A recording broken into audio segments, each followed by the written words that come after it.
Have you ever met someone who seemed charming and confident at first, but over time you noticed patterns of manipulation, arrogance, or maybe a lack of empathy? Maybe you even asked yourself, are they a narcissist?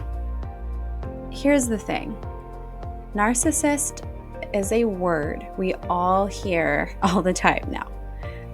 But most people don't actually understand what narcissistic personality disorder really means. Today, we're going to separate myth from reality. Hi, I'm Laura Bonk, therapist and founder of Pathways Counseling KC. In this new series, we're going to unpack narcissistic personality disorder, what it is, how it shows up in relationships, and most importantly, how you can protect yourself and begin to heal if you've been affected by it. Let's start at the very beginning by understanding what narcissistic personality disorder, or NPD, really is. We all have moments of being self-focused, wanting recognition, taking pride in our achievements, or even enjoying attention. Those are human traits, not necessarily narcissism. With narcissistic personality disorder, these traits aren't occasional. They tend to cause long-term problems in relationships and work and in everyday life.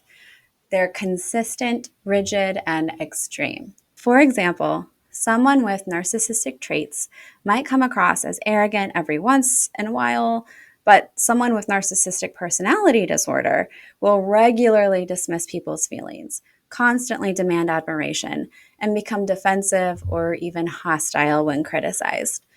The difference comes down to intensity and frequency. So, we're going to go through the main, the core traits of narcissistic personality disorder. And these are all found in the DSM. So according to the DSM, or which is in long form, is the diagnostic and statistical manual of mental health disorders. So according to the DSM, NPD is identified by a pattern of grandiosity, a constant need for admiration, and a lack of empathy. To meet the criteria, a person must display at least 5 of these 9 characteristics. And number 1 here. So the first criteria is a grandiose sense of self-importance. They may exaggerate achievements, talents, or status and expect others to recognize them as superior, sometimes without even real accomplishments to back it up. Regardless of what it is, they always come across as a sense of self-importance. Number 2, the second criteria, they're also very preoccupied with fantasies of unlimited success, power, brilliance, beauty, or ideal love. Their thoughts are often consumed with these fantasies, which then fuels their sense of entitlement. Number 3, criteria 3, they have a belief that they are special or unique, and not just in a way where we're all special and unique and we're all different in a good way. No, this is more of a like better than, like special in a I'm better than you way. So they may feel that they can only be understood by other high status people, and they often dismiss anyone that they see as beneath them. They also have a need for excessive admiration. This can come across as like praise, attention, validation, or it's like oxygen for a narcissist. Without it, they might become angry, sulky, or lash out. This excessive admiration, it's also called narcissistic supply. This is another word for it. And really what that is any emotional reaction that they can get from someone else. It's like they feed off of other people's emotions, um, whether that's good or bad. It can be admiration like this, and like the criteria states, a need for excessive admiration. But if that's not happening, then if they can get some negative emotional energy from you, then that also works to fuel them, because that makes them feel like they still have that like power and control over you. Number 5, a sense of entitlement. They expect special treatment and compliance from others, as if the rules don't apply to them. Criteria number 6, they are interpersonally exploitive. They often take advantage to get what they want, whether that's financially, emotionally, or professionally. They'll exploit others to get what they want, which this leads right into criteria number 7, which is lack of empathy. In order to exploit others, that requires a certain lack of empathy. And this is one of the most painful traits for loved ones of narcissists. A narcissist struggles or even outright refuses to recognize or care about the feelings and needs of others. Oftentimes, you might see a narcissist pretend to have empathy, and this is called cognitive empathy.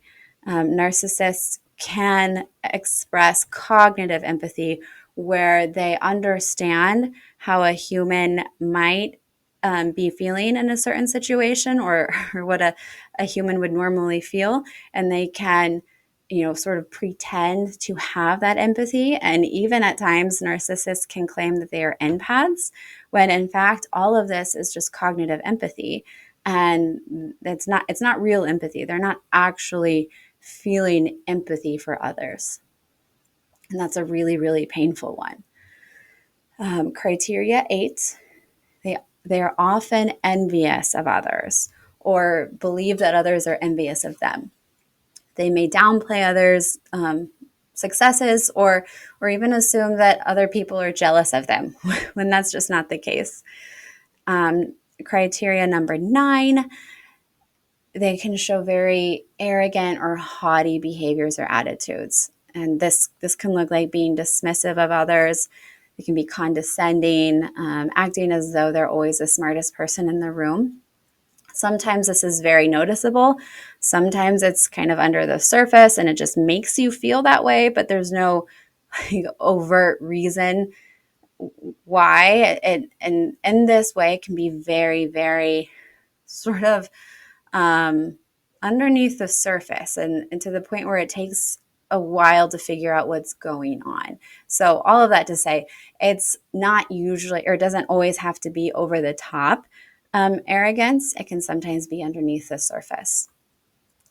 So underneath the surface, though, narcissists actually struggle with their own fragile self-esteem.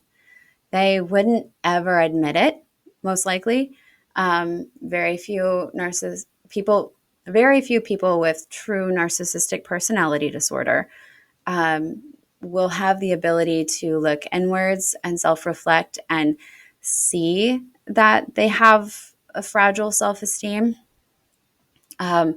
Their confidence it comes because they're covering up this deep insecurity and fear of inadequacy. So even though they don't have the awareness and they would always deny it, all of this is coming from their own like deep, deep, deep insecurity and shame. And instead of looking inward to do that work, they look outwards and make themselves feel better by manipulating, controlling, harming others, and an emotional way or a psychological way.